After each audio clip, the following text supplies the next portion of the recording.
네, 안녕하세요. 네, 주영남입니다. 여러분, 이제 이번 시간에는 이제 포트폴리오 이론을 좀 볼 거예요. 그래서, 보통은 한 개는 내죠, 이것도. 그러니까, 투자 이론은 5편 2장, 3장, 4장, 5장, 6장 다 중요하다 했어요. 맨 처음 1장, 기초 이론은 한 군데만 중요하고요. 그래서, 정리가 좀 되셔야 됩니다.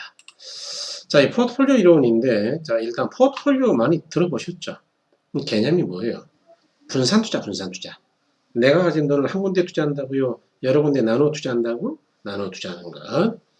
그래서 개념도 가끔 쓰죠.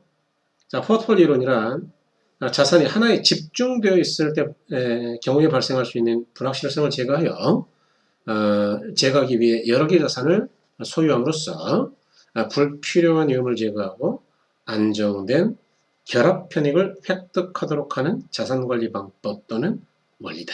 이게 이제 포트폴리오죠. 그다음에 이제 이것도 시험이 좀 나왔는데 포트폴리오 관리 포트폴리오를 관리한다는 게 뭐냐? 투자 대안이 가지고 있는 위험 과실을 분석하고 이 포트폴리오는 불필요한 위험을 제거하는 게 목적이죠.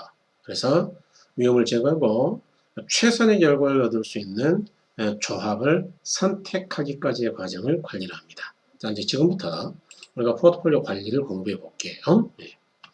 자, 그럴 때 포트폴리오 위험과 수익인데 이 포트폴리오의 위험도 똑같아요. 불확실성, 즉 기대수익과 시정수익이 달라질 가능성. 다시 말해 분산 또는 표준 편차로 계산한다고요. 네. 그런데 좀 이따 할 거예요. 이런 포트폴리오 위험에는 자 영어로 써요. 체계적 위험과 비체계적 위험이 있어요. 이건 좀 기억하셔야 되는데 체계적 위험이 뭐냐?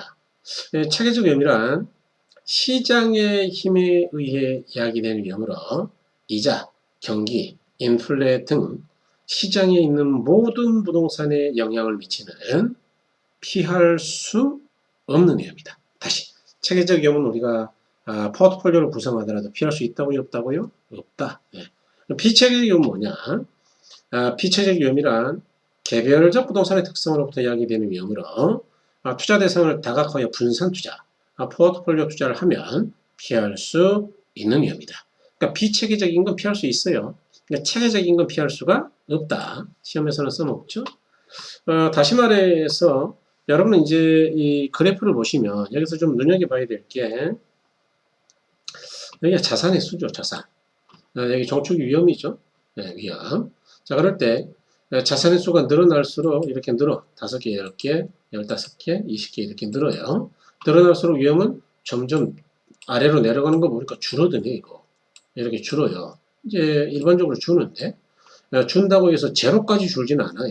제로까지 주는 게 아니고, 일정 수준에서 끝난다, 이야기. 더 이상 안 내려오잖아요. 이렇게, 포트폴리오 통해서 줄일 수 있는 이런 걸, 비체계적 위험이라 그러고요. 제거할 수 있다는 이야기죠. 아무리 분산 투자해도 더 이상 제거가 안 돼. 이런 걸 체계적 위험이라 한다. 제거가 안 된다는 이야기죠. 그래서 그래프는 이렇게 이해하시면 되겠습니다. 자, 그럴 때 총위험은 뭐냐? 두 개 합한 거죠. 뭐. 그래서 체계적과 비체계적 위험을 더한 것이다. 자, 그럴 때 이 가라 2번도 좀 시험에 잘 나오는데 자, 그럴 때 우리가 위험과 수익이 비례한다라고 저번 강의에서 이야기했잖아요. 부담 없는 위험이 크면 클수록 요구하는 수익이 커진다. 그럴 때 바로 이 수익과 비례하는 위험은 어떤 종류의 위험이냐? 오로지 체계적 위험이다. 이걸 기억하셔야 된다. 그래서 위험과 수익이 비례관계에 있다는 것은 시장에 체계적 위험과 수익이 비례관계에 있다. 즉 비체계적 위험은 아무런 관계가 없다. 그 이야기예요. 자, 다음으로 포트폴리오 위험 감소 효과 상관계수라는 건데 좀 어려워요. 상관계수라는 단어 자체가 통경 용어잖아요. 그러니까 어렵지 당연히. 자, 그런데 시험이 좀 나왔다 그 이야기예요. 네. 그래서 위험 감소 효과라는 게 뭐냐? 자, 포트폴리오 포함된 자산의 수가 늘어남에 따라 아까 자산의 수가 늘어나면 위험이 줄어든다 그랬죠?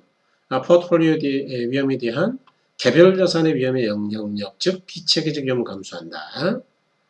포트폴리오 위험 분산 효과를 포트폴리오 위험 분산 효과 또는 포트폴리오 효과라고 한다. 그런 이야기죠.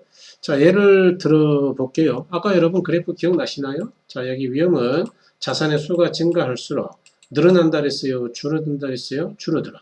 자, 그럴 때 안 줄어드는 부분도 있죠. 이런 걸 체계적 위험이라 그랬는데 어쨌든 우리가 한 개 자산에 투자할 때는 이렇게 어마어마하게 많은 위험을 부담해요. 이렇게. 그런데 30개 자산에 투자하면 부담하는 위험이 이거밖에 안 되잖아. 이거.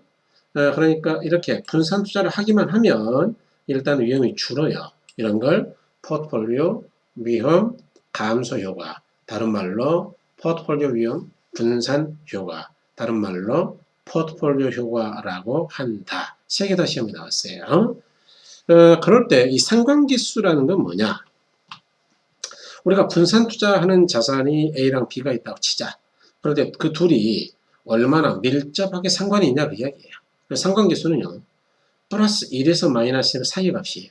그러니까 플러스 1, 플러스 0.9, 플러스 0.8 쭉 내려가다가 0, 마이너스 0.1, 마이너스 0.2, 마이너스 1까지 내려가겠죠. 이렇게 플러스 1과 마이너스 사이에 있다. 그럴 때 상관계수가 플러스 1이라는 건 뭐냐? 두 자산이 밀접하게 상관이 있다. 밀접하게. 그러니까 예컨대 우리가 분산 투자를 한다 하더라도요. 삼성전자, 현대자동차, LG전자 뭐 이런 데 투자하면 서로 다른 회사잖아요. SK정유라든지 다른 회사니까 상관이 전혀 없죠. 그럴 때는 어떻게 되느냐? 위험 분산 효과가 굉장히 커요. 즉 비체계적임을 많이 줄일 수 있어. 그런데 삼성전자 보통주에 투자하고 삼성전자 우선주에 투자해요. 그럼 다른 회사예요? 똑같은 회사예요? 똑같은 회사죠. 그러다 보니까 삼성전자가 위험해지면 어차피 위험이 커져. 그래서 위험이 전혀 안 줄어들어요. 그래서 그런 걸 상관계수가 1위를 한다.